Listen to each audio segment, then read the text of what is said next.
Welcome to the Hill's Morning Report newsletter, a deep dive into Washington's daily agenda from national political reporters Alexis Simendinger and Christina Karish. Audio presented by InstaRead.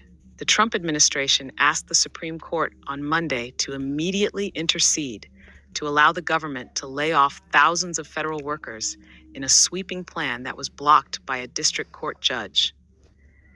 The administration's race to the High Court with an emergency appeal was another example of its eagerness to test the reach of President Trump's authority and prove what it called ongoing and severe harm to the executive branch based on its view of a flawed lower court ruling.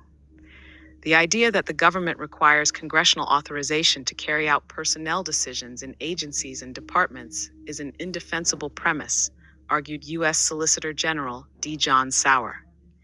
It was the administration's 18th Supreme Court emergency appeal since January, and the second time the federal layoffs dispute reached the justices. A district court previously barred the president from implementing reductions in force across 21 federal agencies and prevented the administration from placing employees in those agencies on leave. Courting justices. Part of Trump's plan at the outset of his second term was to lean on the conservative Supreme Court majority while he asserted his executive power across two branches of government, each controlled by Republicans. He has publicly lobbied justices to help save America by backing his policies amid dozens of legal challenges taken up by federal judges questioning the constitutionality or statutory interpretations of Trump's actions. The president and conservative supporters have railed against nationwide injunctions issued by lower court judges, even temporary ones. Trump has urged impeachment of federal judges who challenge his policies, a development publicly assailed by Chief Justice John Roberts. The Supreme Court this term has been center stage in an unusually brisk and high-stakes legal and political drama in which its rulings test the limits of Americans' trust in the courts and willingness to abide by verdicts perceived through the lens of politics. June usually means the approaching conclusion of the Supreme Court's term, amid a crush of consequential rulings in cases argued since the first Monday in October. But the justices are increasingly juggling emergency challenges related to administration policies, NBC News reports. Separately, the Supreme Court on Monday declined to hear two cases that challenged separate bans in Maryland and Rhode Island on so-called AR-15 style assault rifles and high-capacity magazines, a blow to conservatives who turned to the High Court after lower courts upheld the state bans. Justices Samuel Alito, Clarence Thomas, and Neil Gorsuch disagreed with the majority's decision. The weapons issue may be back in the next term or two, suggested Justice Brett Kavanaugh. Smart take with News Nation's Blake Berman. Supreme Court Justice Brett Kavanaugh signaled Monday the High Court could soon take up a big case, the constitutionality of AR-15 rifle bans. The court declined to take up a case involving Maryland's AR-15 ban this term, but Kavanaugh wrote the court should and presumably will address the AR-15 issue soon, in the next term or two. News Nation legal contributor Jesse Weber told me he believes Kavanaugh is right. Not only will they hear it, they have to hear it, Weber said. There is so much confusion across courts about when is a gun regulation unconstitutional. Get ready to see this case in the High Court at some point in the coming years. Berman hosts The Hill weeknights, 6 p.m. Eastern, 5 p.m. Central on News Nation. 3 things to know today. The remains of dust clouds that blew out of the Sahara Desert and stretched for thousands of miles through the Caribbean are expected to hit Florida, Louisiana, Alabama, and Mississippi late this week and into the weekend. Allergy sufferers beware. Join the Hill's Wednesday half-day summit, Invest in America, at 8 a.m. Eastern Daylight Time, featuring titans from Washington and Wall Street. Participants share insights about economic developments, tariffs, artificial intelligence, crypto, taxes, and more. RSVP here. Also on Wednesday, check out the Hill's open mic Across the Aisle with former Senate leaders Tom Daschle, Democrat from South Dakota, and Trent Lott, Republican from Mississippi. Live stream starts at 2 in the afternoon. Register here. Deficit? What deficit? Republicans are using Congress's official budget scorer as a whipping boy as they argue a major package of Trump's tax priorities advancing in Capitol Hill is costless, write The Hill's Eris Folly and Tobias Burns. Multiple projections, however, place the plan's price tag at trillions of dollars over the next decade, while the Congressional Budget Office, CBO, has yet to release a final estimate of Republicans' One Big Beautiful Bill Act. Republicans have increased the attacks on the nonpartisan office over its cost projections of the party's tax cuts plan, which seeks to permanently lock in expiring provisions in Trump's 2017 tax plan, along with a host of other add-ons. The CBO sometimes gets projections correct, but they're always off every single time when they project economic growth. Speaker Mike Johnson, Republican from Louisiana, on a mission to sell the bill to his own party, said Sunday on NBC's Meet the Press, asserting the bill is going to reduce the deficit. Trump on Monday emphasized that he wants the bill on his desk before the 4th of July. With the Senate coming back to Washington today, I call on all of my Republican friends in the Senate and House to work as fast as they can to get this bill to my desk before the 4th of July, Trump said in a lengthy post selling his mega bill. The CBO won't release a final growth projection for the GOP bill until later this week. However, the agency projected earlier this year that real gross domestic product will grow at an average rate of 1.8% annually over the next decade if current law remains unchanged. Economists, meanwhile, are questioning the GOP bill, which, contrary to typical spending patterns, would add trillions to the national debt at a time when unemployment is low and the economy is solid by most measures. Experts warn that could make it harder to respond to future crises. I'm extraordinarily concerned about the fiscal implications of this, David H. Romer, an economist at the University of California, Berkeley, told the New York Times. We're starting from high levels of debt, high levels of deficits, projected growing budgetary pressure from an aging population, and the investors are already jittery about this, so this is not just hypothetical. SALT-Y debates.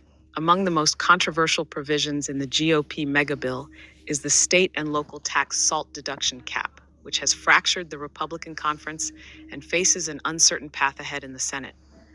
After members of the SALT caucus threatened to spike the entire bill last week, House Republicans agreed to raise the cap to $40,000 from $10,000, quadrupling the deduction that was unlimited prior to Trump's 2017 tax law.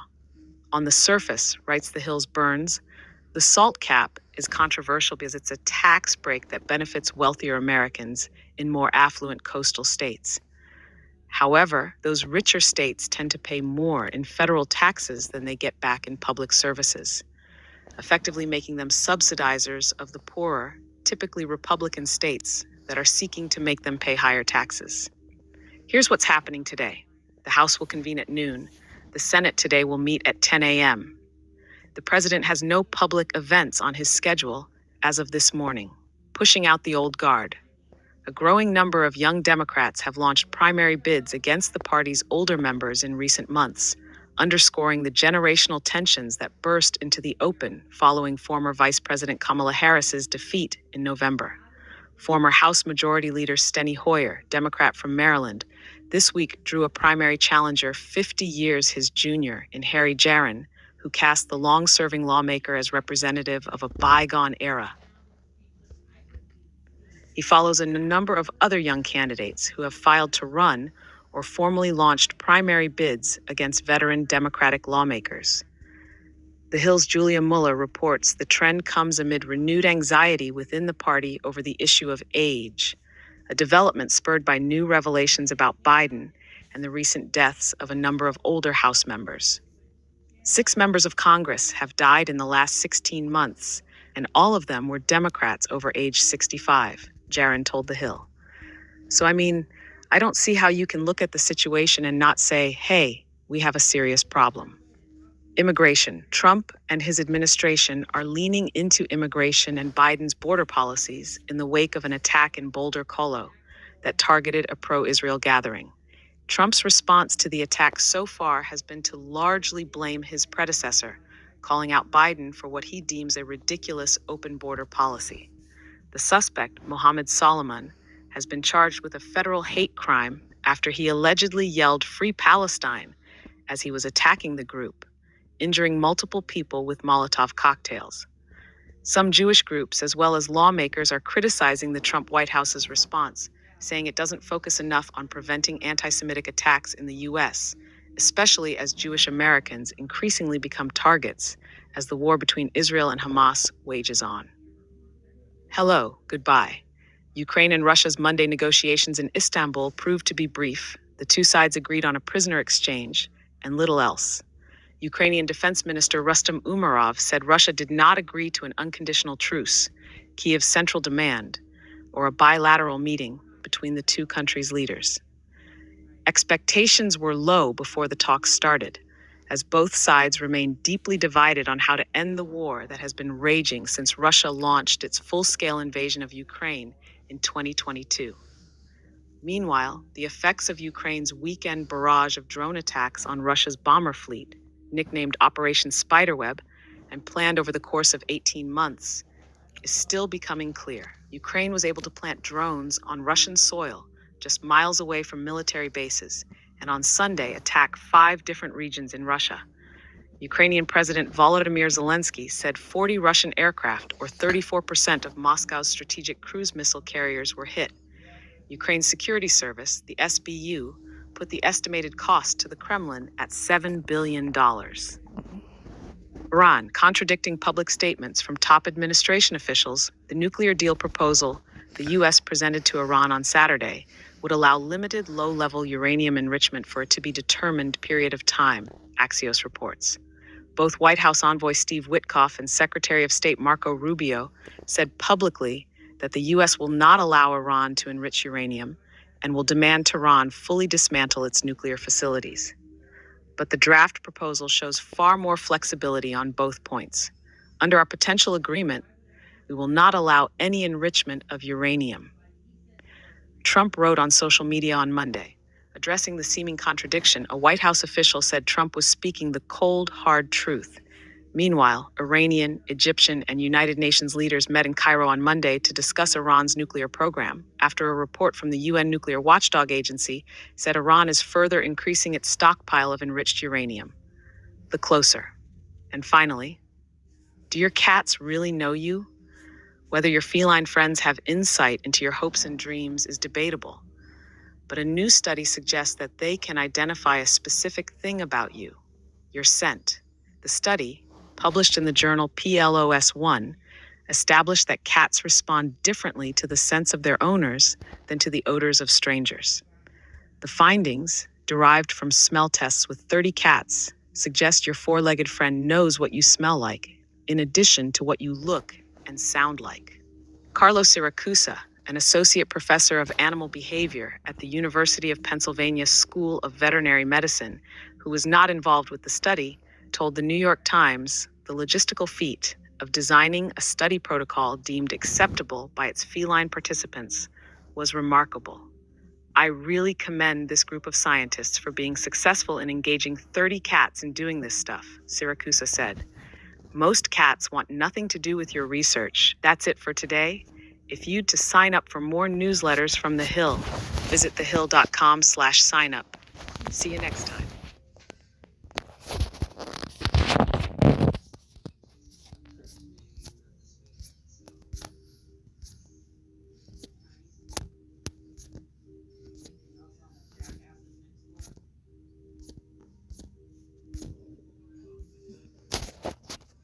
This podcast is supported by the Coalition to Empower Our Future, seeking to convene a conversation to better understand the many contributing factors surrounding youth mental health.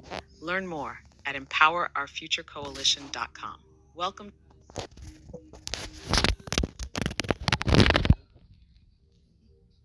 Well, ladies and gentlemen, that's gonna do it for this legal breaking reporting and video analysis. Update, ladies and gentlemen. If you would like to stay up to date, firstly, on all the things legal breaking reporting wise on the side of politics, please like, comment, share, subscribe and enjoy.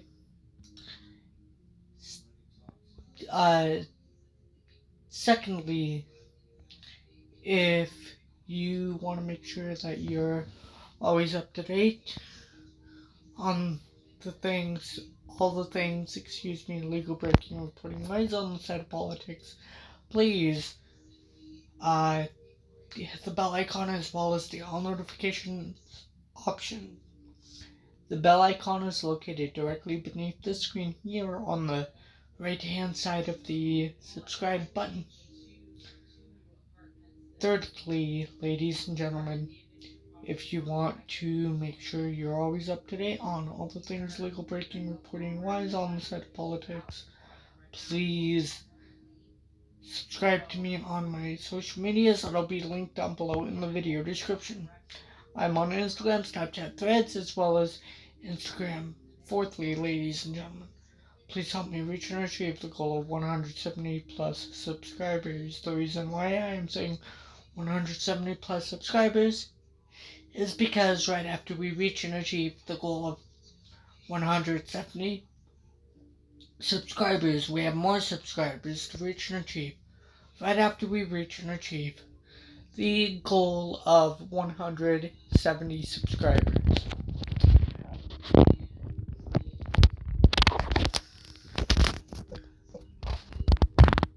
Next, ladies and gentlemen, please stay safe and please stay positive.